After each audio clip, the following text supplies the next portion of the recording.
चिन्तयेत्तिनाम् श्रीवेङ्कटनिवासाय श्रीनिवासाय मङ्गलम्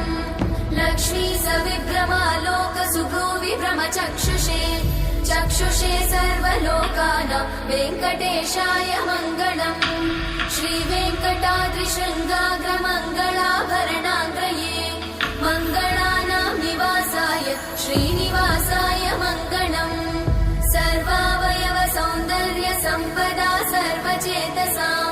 सदा सम्मोहनायास्तु वेङ्कटेशाय मङ्गलम् नित्याय निरवध्याय सत्यानन्द चिदात्मने सर्वान्तरात्मने श्रीमद् वेङ्कटेशाय मङ्गलम् स्वतः सर्वविदे सर्वशक्तये सर्वशेषिने सुलभाय सुशीलाय वेङ्कटेशाय